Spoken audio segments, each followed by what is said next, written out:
Bonjour à tous et à toutes, c'est Julie, je vous retrouve aujourd'hui pour parler de la nouvelle lune en bélier qui va avoir lieu aujourd'hui le 29 mars et qui est également donc une éclipse solaire partielle.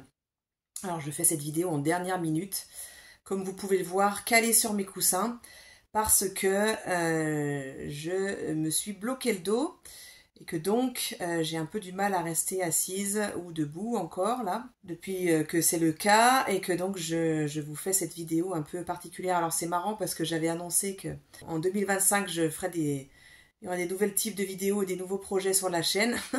J'avais pas imaginé que ça pourrait être des vidéos où j'aurais plus mon ordinateur ou bien que je serais pas en capacité de tourner comme il faut à cause d'un problème de santé. Bon, voilà, comme quoi on ne sait jamais trop ce que nous réservent nos intentions et le chemin qu'on prend. Et c'est vraiment chouette en fait parce que ça c'est complètement raccord avec les énergies de cette éclipse dont on va pouvoir parler aujourd'hui. Alors, cette éclipse, elle est particulière, elle est extrêmement importante, extrêmement puissante. Vous l'avez certainement ressenti depuis quelques jours. Et c'est le cas pour plusieurs raisons. La première raison, c'est que si vous voyez la carte, alors je vais essayer de vous la mettre parce que j'ai retrouvé mon ordinateur, mais j'ai encore un petit peu de mal à rester assise longtemps et assise à l'ordinateur, donc je vais quand même essayer de vous la mettre. En tout cas, il y a énormément de planètes qui sont autour de la fin du signe des poissons et le début du signe du bélier. Et il y a énormément d'activités autour de ce qu'on appelle, alors en anglais c'est le Aries Point, je sais pas comment ça s'appelle en français, c'est pas quelque chose que j'ai appris dans mes études en français d'astrologie, mais en tout cas c'est le point zéro du signe du bélier, le 0 degré du bélier qui est particulièrement important, ce point en astrologie, puisque c'est le point du départ de la roue du zodiaque. La roue zodiacale commence, et l'année zodiacale commence au 0 degré du bélier, donc il y a vraiment cette forte thématique de mort-renaissance qui est extrêmement prégnante, extrêmement puissante actuellement, et en particulier dans cette carte de nouvelle lune. On a donc des planètes qui sont très près de passer dans le signe du bélier, comme Neptune par exemple. Saturne sera un petit peu plus tard, mais il commence à s'en rapprocher. On a des planètes qui viennent revenir en poisson, qui viennent d'y revenir comme Vénus, qui sont en passe d'y revenir comme Mercure, et notamment, donc cette pleine lune se trouve en bélier, alors que l'axe des nœuds est en poisson vierge, comme vous le savez bien, mais elle est conjointe aux 2 mètres de l'axe des nœuds. C'est-à-dire que le maître des poissons, Neptune, est conjoint à l'éclipse, largement, mais néanmoins conjoint. Et Mercure, le maître du nœud sud, est également conjoint à l'éclipse. Ce qui en fait une éclipse particulièrement forte avec les thématiques qui sont soulevées par cet axe évolutif des nœuds lunaires en poisson et vierge qui sont remis vraiment en exergue dans ce moment, et on peut vraiment sentir les thématiques fortement et notamment la thématique de la foi et du doute qui peuvent être vraiment soulevées. Ça peut être très inconfortable comme période actuellement, puisque on peut avoir des choses qui nous échappent complètement, qui se passent dans nos vies. Et si on n'arrive pas à se mettre en posture où on est en position d'acteur, d'actrice dans nos vies, et c'est ce que vient souligner cette carte, eh bien on peut se trouver complètement démuni, on peut se trouver en perte de foi, et c'est justement ce qu'il faut éviter. Et c'est bien ce que vient nous rappeler cette éclipse. On va développer tout ça bien sûr. Le troisième point qui est important dans cette éclipse, c'est que elle se déroule à 9 degrés du bélier. Alors c'est étonnant, hein, puisque l'axe des nœuds, comme je viens de vous le dire, est en poisson et en vierge. Et pourtant l'éclipse se déroule en bélier.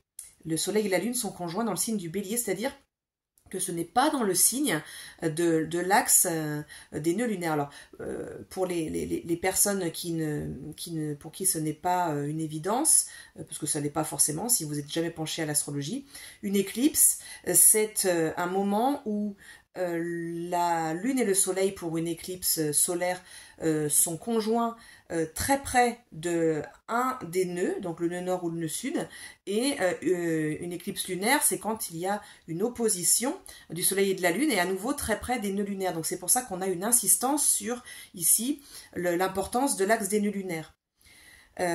Donc ce qui est étonnant ici, c'est que et ce qui est notable, et qui est particulièrement important en vérité, c'est que cette nouvelle lune, donc le soleil et la lune conjoints, sont en bélier, et il s'agit néanmoins d'une éclipse partielle. Elle est partielle parce qu'ils sont assez loin du nœud nord qui est à 27 degrés des poissons. Mais elle est néanmoins présente, cette éclipse, et donc on voit que ça ne se joue pas dans les mêmes signes. Alors pourquoi? On va rentrer dans le vif du sujet tout de suite.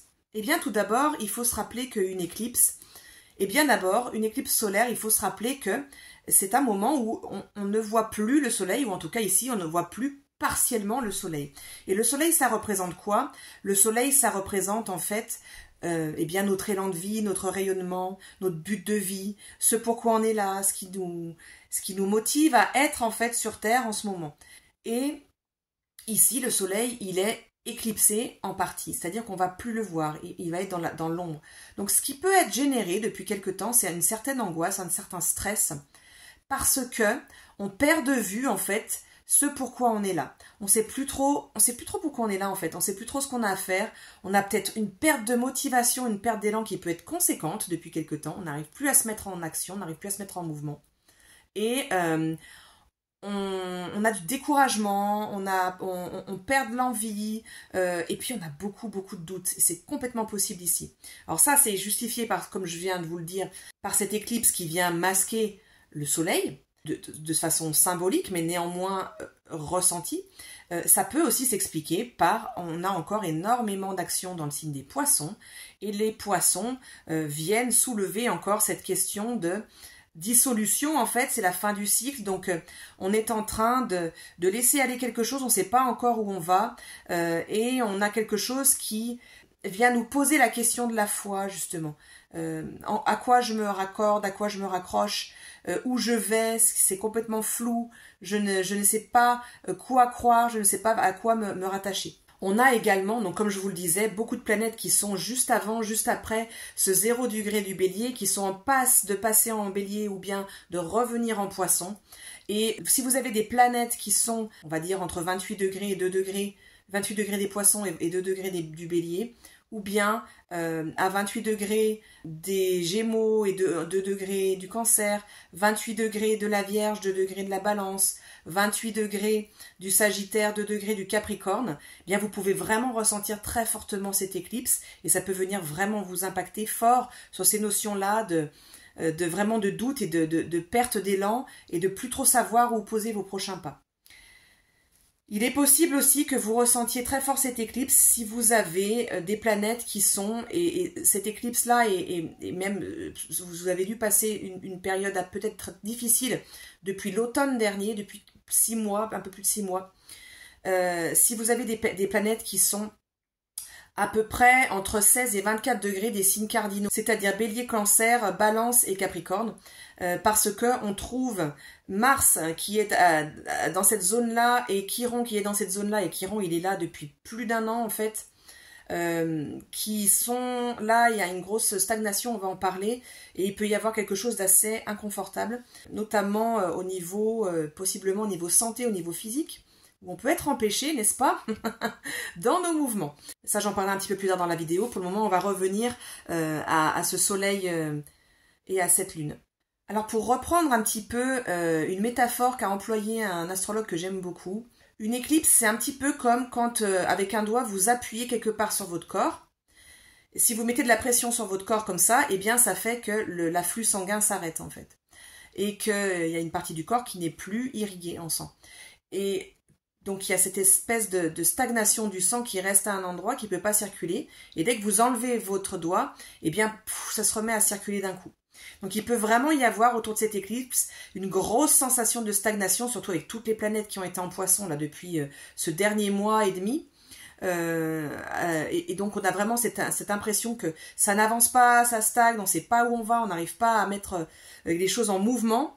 Et bien, cette éclipse, elle peut vraiment agir comme le moment où on enlève le doigt, quoi, et où tout à coup, il y a un regain d'énergie. Et cette éclipse, elle nous appelle justement à nous mettre en mouvement. C'est pas pour rien que cette éclipse se trouve en Bélier, alors que l'axe des nœuds est en Poisson et en Vierge.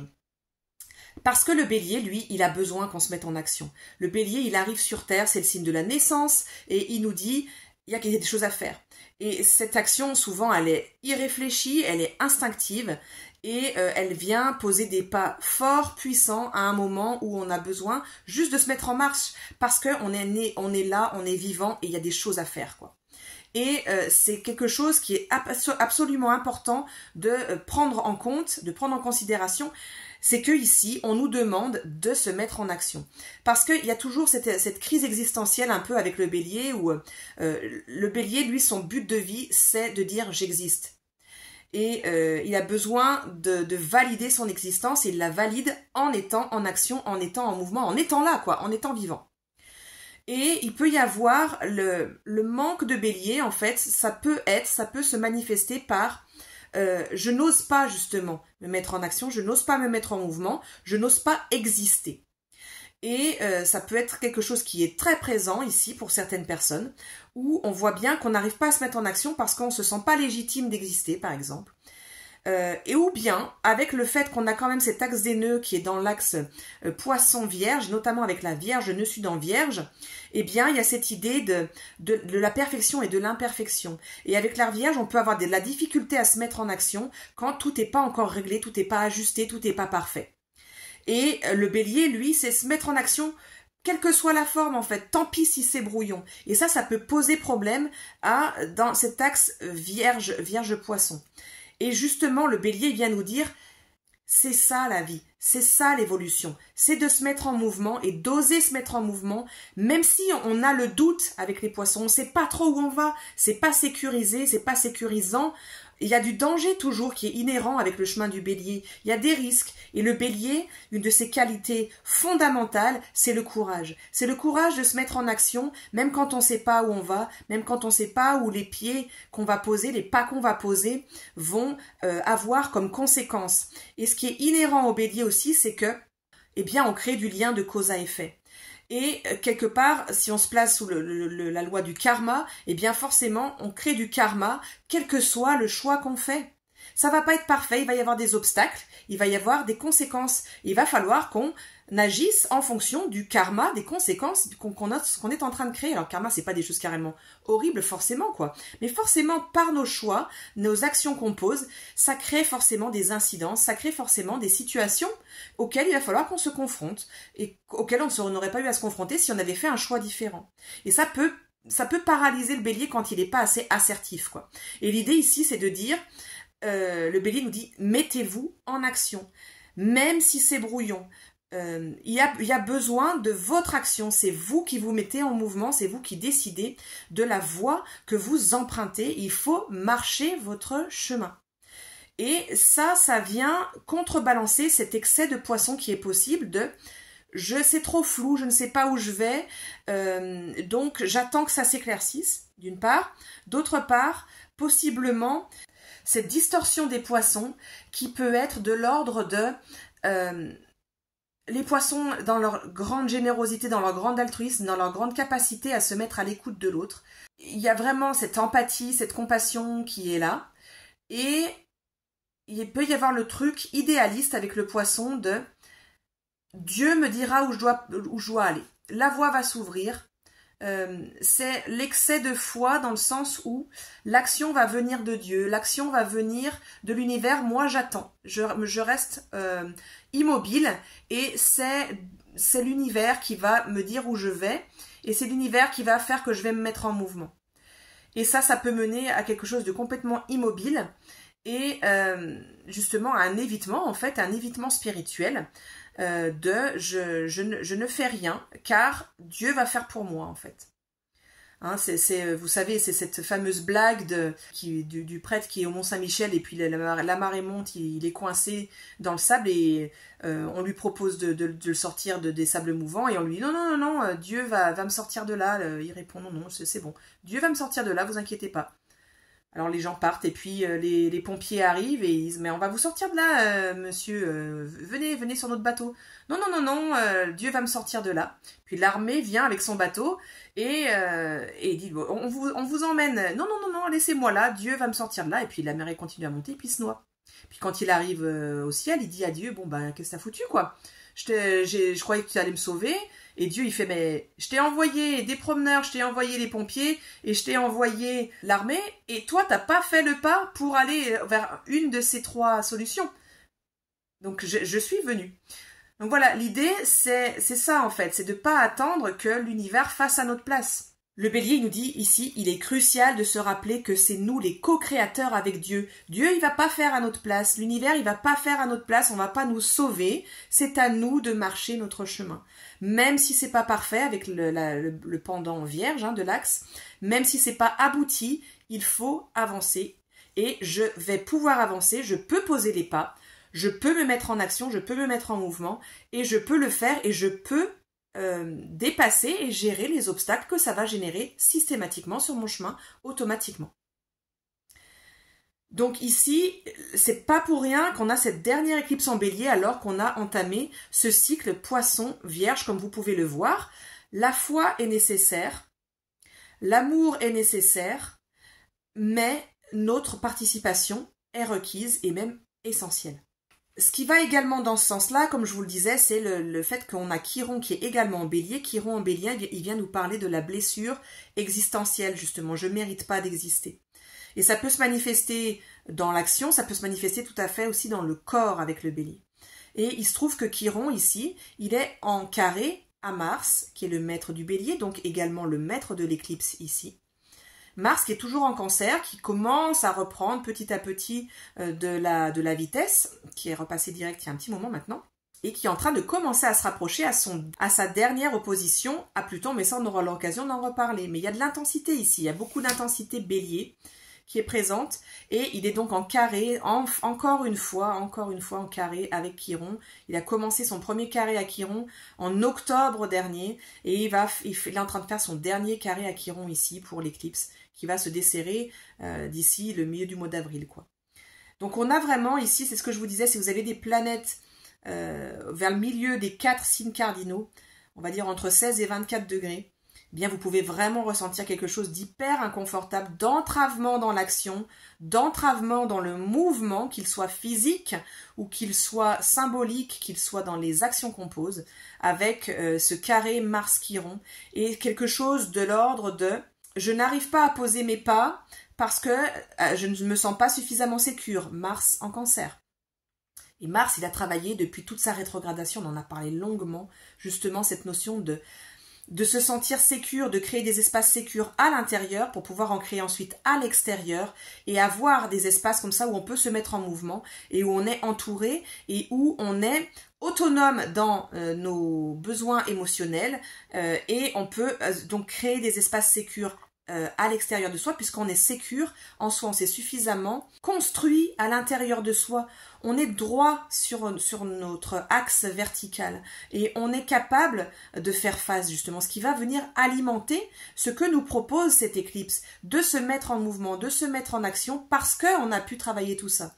Et avec ce carré, ça peut être extrêmement anxiogène, ça peut être extrêmement peut-être difficile, on peut avoir des empêchements, on peut avoir des choses qui viennent complètement se dissoudre en fait et s'arrêter. Il y a combien de personnes là en ce moment qui perdent leur emploi et ils savent même pas pourquoi, tout s'arrête, ils sont incapables de retrouver du boulot alors qu'ils ont tout ce qu'il faut pour quoi.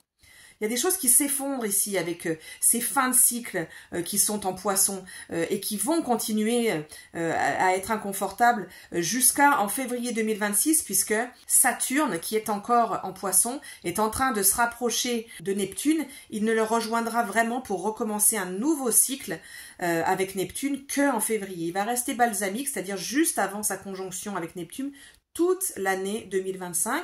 Et donc, à quoi on va avoir affaire ici à des fins, à des dissolutions qui vont toucher au thème saturnien, c'est-à-dire le travail, la carrière, les structures sociétales dans lesquelles on vit, nos sociétés, nos gouvernements, voilà, la santé, la justice, l'éducation, tous ces gros blocs-là, l'administration. On peut avoir des choses comme ça qui sont en train de complètement s'écrouler, complètement s'effondrer pour pouvoir recommencer une autre forme bientôt. Mais cette question de fin de cycle, début de cycle, elle est prégnante jusqu'en 2026. Ça ne veut pas dire que rien ne va commencer d'ici là. On voit bien qu'ici, on est appelé à poser les jalons de ce nouveau cycle. Saturne, il va passer en bélier d'ici la fin du mois de mai. Et il va y avoir de toute façon une mise en action là qui va préparer au nouveau cycle vraiment qui se met en cours. Il n'y a pas rien qui se passe jusqu'en 2026, au contraire. Et c'est vraiment justement cet espoir, cette attente idéalisée de conditions parfaites et que Dieu va agir à notre place qu'il faut quitter. Pourquoi c'est aussi important tout ça? Parce que dans les 24 heures qui vont suivre cette éclipse, eh bien, nous avons les 2 maîtres de l'axe des nœuds, donc Neptune et Mercure qui changent de signe. Neptune passe enfin en bélier le lendemain, le 30 mars. Et Mercure passe dans sa rétrogradation à nouveau en Poisson, également dans les 24 heures qui suivent l'éclipse. Et ça vient nous parler, donc j'insiste sur Neptune qui passe en bélier, il rétrogradera en Poisson en octobre et repassera définitivement en bélier pour ce nouveau cycle de 165 ans, donc en février 2026. Mais il commence ici à nous montrer là où on va.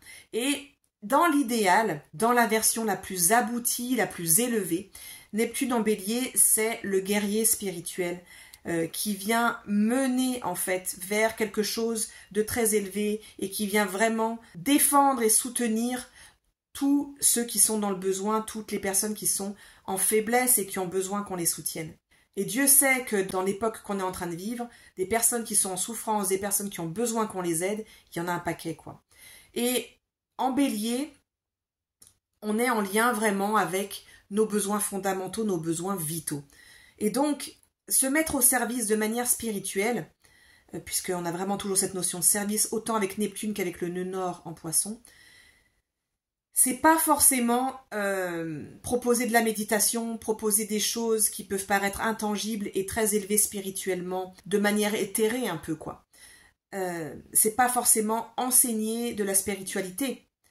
Ça peut l'être, mais c'est pas forcément ça. En bélier, ça peut tout à fait être, et les besoins, ils sont vraiment là. Ça peut être d'apporter à manger aux gens qui n'en ont pas assez. Ça peut être d'apporter des couvertures aux gens qui n'en ont pas suffisamment. Ça peut être d'apporter les besoins fondamentaux, vitaux, aux personnes qui en ont besoin, d'être là, présents physiquement aux côtés des personnes qui en ont besoin dans nos sociétés. Des personnes qui ont faim, des personnes qui n'ont pas de boulot, des personnes qui ont personne autour d'eux, qui sont seules.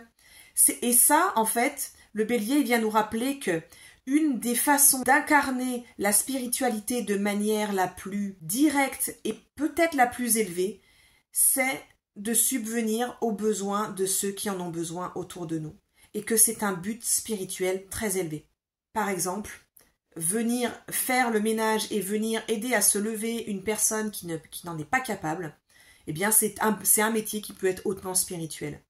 Si on y pose de la conscience et si on y pose de l'intention dessus, et attention, j'insiste ici sur l'intention juste, puisque une des grosses ombres auxquelles il va falloir faire particulièrement attention avec ce Neptune en bélier, c'est la récupération spirituelle des actes que l'on peut faire de manière prétendument altruiste.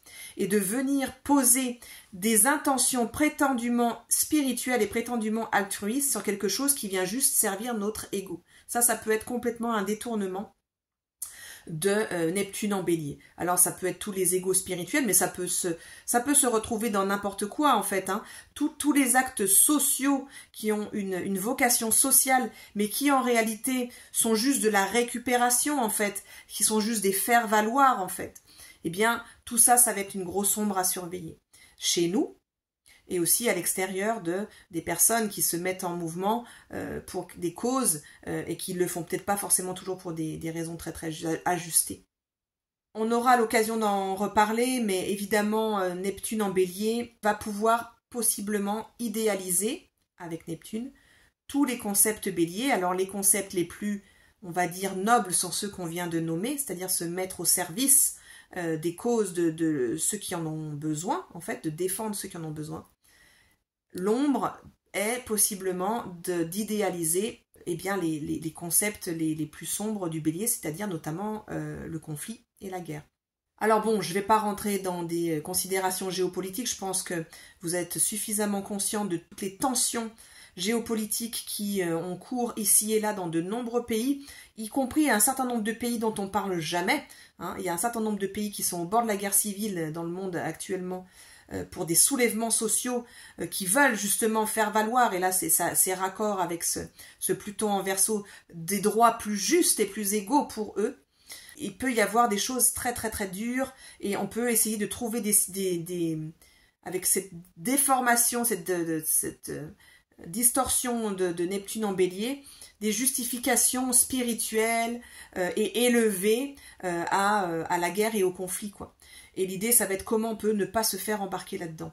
Alors évidemment, on n'a pas du tout de prise sur ce qui va être décidé au niveau géopolitique mondial, c'est dans nos pays respectifs. En revanche, ce qu'on peut faire, c'est alimenter quelque chose pour nous et ne pas se laisser entraîner dans ce conflit-là, parce qu'en fait, on voit bien qu'on a un appel énorme à ce qu'on suive ce mouvement qui nous appelle au conflit partout. Comment on peut faire que on ne le suive pas, justement, ce mouvement? Eh bien, ce n'est pas, à mon sens, dans ignorer, hein, ce n'est pas dans la fuite vers le haut, qui peut être un des torts du Poisson.